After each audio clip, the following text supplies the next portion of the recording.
Hot news that surprised no one. Meghan and Harry were a no-show at the primetime Emmys because no invitation ever went out. The PR team tried a last-minute scheduling conflict, but Hollywood doesn't buy those fairy tales. You're invited for the work, not the headlines. Stay to the end, we'll break down why a silent don't invite is more damaging than any red carpet flop, and how it hits their prospects for screen projects. Friends, you're watching Secrets of the Sussexes. Let's get to it without frills. The primetime Emmys rolled on, glossy carpet, stars arrived, ratings delivered, and radio silence around the Montecito pair. Not because they're over the spotlight or chose a family night. They simply weren't invited. In the industry, that's a soft ban. No one sends a letter saying strike them. The RSVP just never lands in your inbox. Painful? Absolutely. But above all, telling. The PR machine, of course, revved up, calendar clash, long-scheduled meetings, informal visits. A standard face-saving kit everyone inside the guild can decode. If you don't have a nomination, a participation slot, or a role in opening-closing segments, there's no formal pretext to invite you. There's no honor card for past interviews or a loud surname. The Emmys are about craft, screen, and results. This year the contrast stung even more. Meghan suits colleagues. On the carpet. Streamer producers and writers. There. Even the stalwarts from long-running shows showed up with a dose of nostalgia. The former supporting actress from a legal drama stayed home. Not a sneer, an industry summary. Some built bridges, some burned them. The first group have meetings and contracts, the second have social posts and hope for next time. Add a pinch of irony. Meghan's father, decades wrangling lights, cables, optics, has professional TV awards on his resume. He worked behind the camera and earned peer recognition. His daughter, who distanced herself from family and sold every curtain of her private life in interviews, never anchored herself in this craft circle. Hollywood can be loud and cynical, but it remembers exactly who comes to work and who comes to talk. Now the key question from viewers 50+, why invite them if they're not making anything? Exactly. Invites happen for 3 reasons. You're a nominee participant. You're fronting a new marquee project. You're a welcomed guest as part of a larger industry story. In recent years Meghan and Harry lived off number 3 big contracts and media heat. But heat without output is short-lived. Deals have been reconsidered, and what did come out didn't become Academy must-watch. That's the math. Let's be fair, without bile. They could have been invited as honored attendees if their reputation was spotless. Loyalty, discretion, colleague support, 0 leaks from private conversations.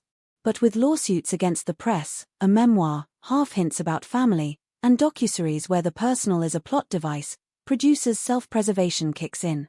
Nobody wants their green room to be tomorrow's headline.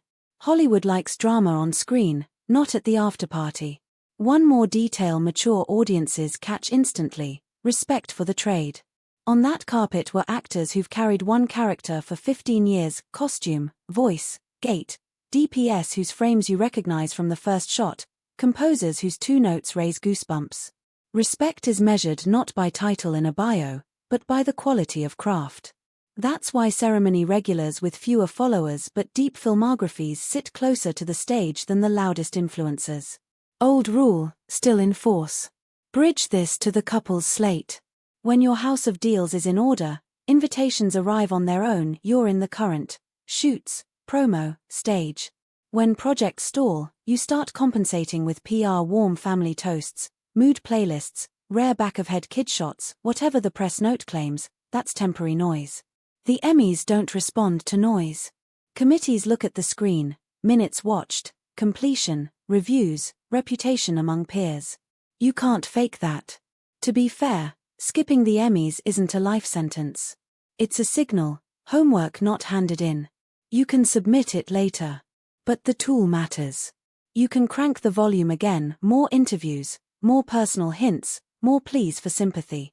Or you can do what people your age, our viewers, value most: quietly shut the office door, take off the gloves, and build a working project from scratch. No posing, no veiled threats, no canned revelations. The industry loves comebacks when they smell like work, not scandal. Where's Harry in this story? Quiet. And that's probably the right role when you weren't invited. Any attempt to latch onto the red carpet would have read as clumsy self-promo. Silence suggests they got the message. Next question. Will they learn from it? Without lessons learned, this non-invite becomes the default setting. In Hollywood, not being invited is the heaviest mark, not scandalous, but silent. 3 simple markers to watch for a real return. A flagship piece about craft, not the personal e.g., a series that needs no "we're talking about ourselves again" preface, or a documentary where the author stays behind the camera. Visible partnership with people stronger in the profession, not selfie friends, but artisans with dozens of credits. A total absence of family hooks in promo. When those 3 align, the industry will offer a chance, not an advance, a cautious opening, but a chance. And yes, you ask this a lot. Why do they still invite people with scandalous press if they work? Because the operative word is work. You can be difficult, argue with a studio, say the wrong thing at a MIC, but if you bring audiences to the screen and give people dinner table talk about a show, not your confessions, you'll be invited. Talent and output forgive plenty. The reverse combo does not. A brief note on legacy. The older the audience, the more it values family restraint. Words about parents, siblings, private meetings, it's not just clumsy, it's anti-reputation. Silent respect for the past is a currency that pays for ceremony seats. The invited hold it. The uninvited spent it like spare change. That's the whole answer to why you weren't on the lists. Now the promised conclusion. Why not invited is worse than showed up and didn't shine. A bad carpet look is forgotten by morning, some memes, a snarky column, done. Absence creates a void where your name should be. Press packets get written without you, dinner connections get made without you, the host's jokes land, and there's no space for you in them. A year later that void becomes normal. Climbing out of it is twice as hard as fixing a bad outfit. Bottom line. The Emmys aren't a hobby club or a consolation prize gala.